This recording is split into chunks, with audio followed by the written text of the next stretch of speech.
This week in Weird Giraffe Games. Hi, I'm Nick, and this is This Week in Weird Giraffe Games, a look into the life of a publisher. I'm Carla, and I've been running Weird Giraffe Games for almost 10 years. And we make games with classic mechanisms with just a twist of weird, like Fire in the Library, Logic and Lore, and Way Too Many Cats.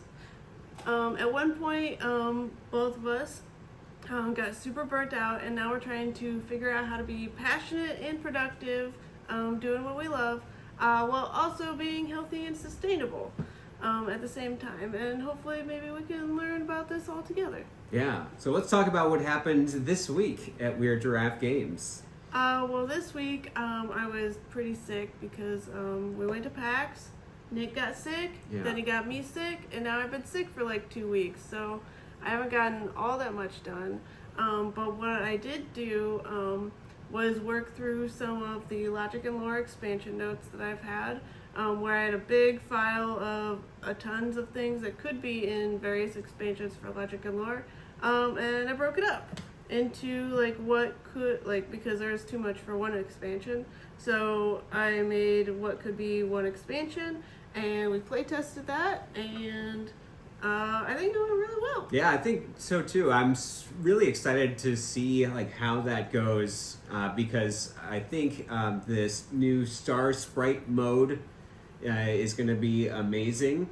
It's got the perfect like balance of like probabilities and randomness, and it brings that into the logic game with questions that are tied to the roll of dice, and you have to strategically pick which dice you're going to use.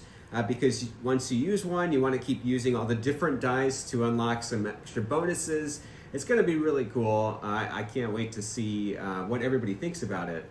Yeah, I like it because like the dice are random, but you can like pivot. Like if you thought you were going to choose a d20 and get a large number, and you got a small number, you could still do something with that.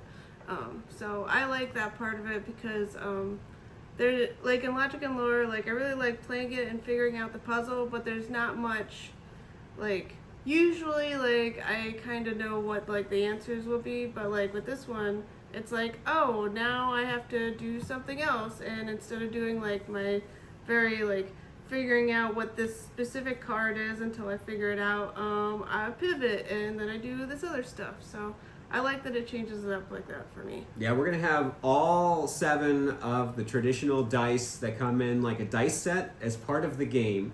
And it's important to use all the different kinds. Well, not all of them. 6 of them. No, 6 of them, yeah. Because, 2 of them are basically the same dice.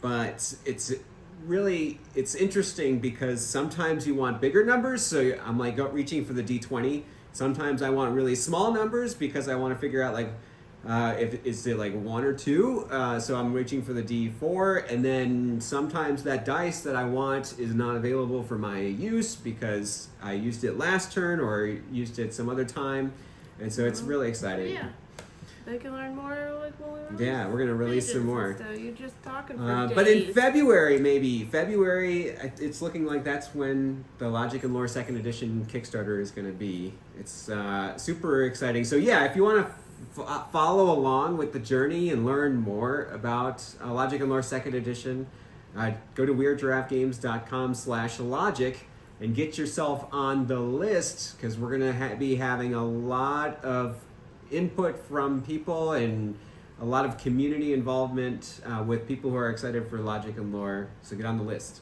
I mean, it's not, the game is the game, so the community is not deciding on the game. Yeah, but maybe on like enamel pins and stuff. Enamel pins. Anyway, I just like, sometimes I hear Nick talk and I'm like, what? Are the backers going to decide what's in the game? That would be crazy and make all my time developing kind of worthless. Let's not do that. Yeah. But that is not, backers are important, but they don't make the games completely. Okay. Yes. So yeah, other things that we've been working with, super excited to announce at some point in the future that we're working with a new fulfillment partner to make it super easy for games to get from the manufacturer to you. It's going to be really exciting. We're not ready to announce that yet. It's but really exciting for us. For you, you'll just get the games fast. Yeah, us, it'll be a lot less work and more streamlined and less things to worry about. It really gives us more time to concentrate on making new games and bringing more things, more content to everybody, so our partners can handle the getting the stuff to you thing. Yeah, and like to round out the week, we were trying to make sure that Surplus of Sloths and Reef and Ruins are completely and utterly done. We had figured out everything we wanted to get updated, and we were just like making sure all those updates actually happened and happened in the right way. So this process like seems like it's forever back and forth, and it kind of is, because it's like, oh well, we checked the final and we realized it didn't have like one thing didn't have a choking hazard, so that's not the final anymore. Yeah, now we have to put all the EU and UK addresses on things, because with our new fulfillment partner, we'll be having these games worldwide. It's so exciting. Going on, what did you learn this week? Well, one thing I learned this week was how important it is for our mental health to take some time and really celebrate reaching some of the goals that we set. For me, it's been really hard to just stop and appreciate where I am and how much I've done. My hard work has paid off and I'm here, because I'm constantly thinking about trying to get to the next goal.